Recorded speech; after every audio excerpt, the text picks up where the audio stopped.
ओम नमः शिवाय। आज से आरंभ हो रहे पवित्र श्रावण मास की आप सभी को बहुत बहुत शुभकामनाएं। एक बार फिर से स्वागत है आपका अपने चैनल एस्ट्रो नॉलेज में। आज से हम श्रावण मास का महत्व सुनाती हुई सुंदर पौराणिक कथाओं का श्रवण करते हैं। आज प्रथम अध्याय का आरंभ करते हैं। श्रावण महात्म्य पहला अध्याय। शौनक बोले, हे सूत, आपके मुख कमल से अनेक आख्यानों का सुनते हुए हम लोगों की तृप्ति नहीं होती है, अपितु बार बार सुनाने की इच्छा बढ़ती जा रही है। तुला राशि में स्थित सूर्य में कार्तिक मास का महात्म्य, मकर राशि में माघ मास का महात्म्य और मेष राशि में स्थित सूर्य में वैशाख मास का महात्म्य, और इसके साथ उन मासों के जो भी धर्म हैं उन्हें आपने भली भांति कह दिया। यदि आपके मत में इनसे भी अधिक महिमा में कोई मास हो तथा भगवत प्रिय कोई धर्म हो तो आप उसे अवश्य कहिए, जिसे सुनकर कुछ अन्य सुनने की हमारी इच्छा न हो। वक्ता को श्रद्धालु श्रोता के समक्ष कुछ भी छिपाना नहीं चाहिए। सूत जी मुनियों से बोले, मैं आप लोगों के वाक्य गौरव से अत्यंत संतुष्ट हूँ। आप लोगों के समक्ष मेरे लिए कुछ भी गोपनीय नहीं है।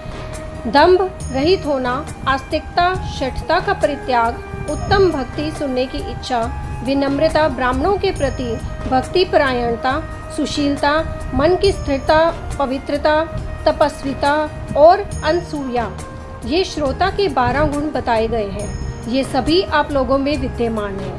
अतः मैं आप लोगों पर प्रसन्न होकर उस तत्व का वर्णन करता हूँ।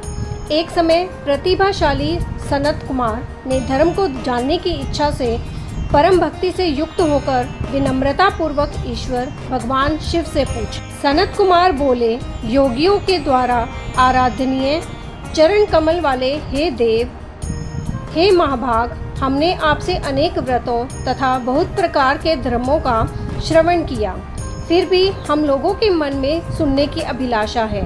12 मासों में जो मास सबसे श्रेष्ठ, आपकी अत्यंत प्रीति करने वाला है, सभी कर्मों की सिद्धि देने वाला हो, और अन्य मास में किया गया कर्म यदि इस मास में किया जाए तो वह अनंत फल प्रदान करने वाला हो।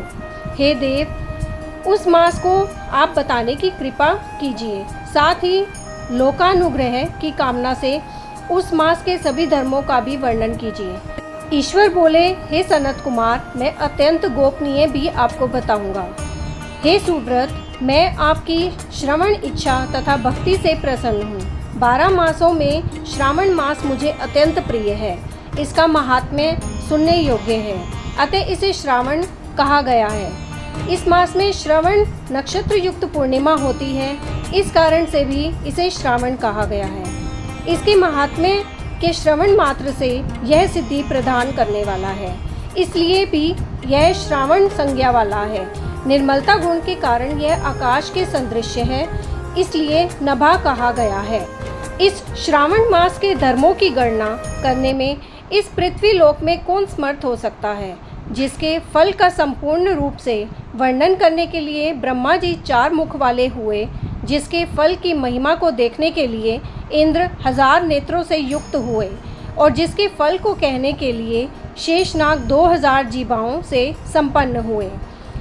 अधिक कहने से क्या प्रयोजन। इसके महात्म्य को देखने और कहने में कोई भी समर्थ नहीं है।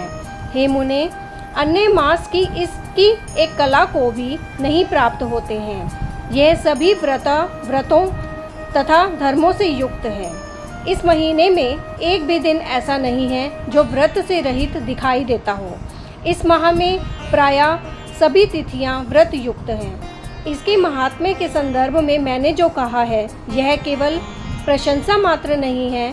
आर्तों, जिज्ञासुओं, भक्तों, अर्थ की कामना करने वाले, मोक्ष की अभिलाषा रखने वाले और अपने अपने अभीष्ट की आकांक्षा रखने वाले 4 प्रकार के लोगों, ब्रह्मचर्य, गृहस्थ, वानप्रस्थ, संन्यास आश्रम वाले को इस श्रावण मास में व्रतानुष्ठान करना चाहिए। सनत कुमार बोले, हे भगवान, आपने जो कहा है कि इस मास में सभी दिन व तिथियां व्रत रहित नहीं हैं, तो आप उन्हें मुझे बताएं। किस तिथि में और किस दिन में कौन सा व्रत होता है, उस व्रत का अधिकारी कौन है, उस व्रत का फल क्या है, किस किस ने उस व्रत को किया, उसके उद्यापन की विधि क्या है, प्रधान पूजन कहाँ हो और जागरण करने की क्या विधि है, उसका देवता कौन है, उस देवता की पूजा कहाँ होनी चाहिए, पूजन सामग्री क्या क्या होनी चाहिए और किस व्रत का कौन सा समय होना चाहिए। हे प्रभु, वह सब आप मुझे बताएं। यह मास आपको प्रिय क्यों है, किस कारण यह पवित्र है, इस मास में भगवान का कौन सा अवतार हुआ, यह सभी मासों में श्रेष्ठ कैसे हुआ और इस मास में कौन कौन धर्म अनुष्ठान की योग्य है। हे प्रभु, यह सब बताएं। आपके समक्ष मुझ अज्ञानी का प्रश्न करने में कितना ज्ञान हो सकता है, अतः आप संपूर्ण रूप से बताएं। मेरे पूछने के अतिरिक्त भी जो शेष रह गया हो उसे भी लोगों के उद्धार के लिए कृपा करके बताएं। रविवार, सोमवार, मंगलवार, बुधवार, बृहस्पतिवार, शुक्रवार और शनिवार के दिन जो करना चाहिए वह सब मुझे बताइए। आप सबके आदि में आविर्भूत हुए हैं, अतः आपको आदि देव कहा गया है। जैसे एक की विधि बाधा से अन्य की विधि बाधा होती है, वैसे ही अन्य देवताओं के अल्प देवत्व के कारण आपको महादेव माना गया है। तीनों देवताओं के निवास स्थान पीपल वृक्ष में सबसे ऊपर आपकी स्थिति है।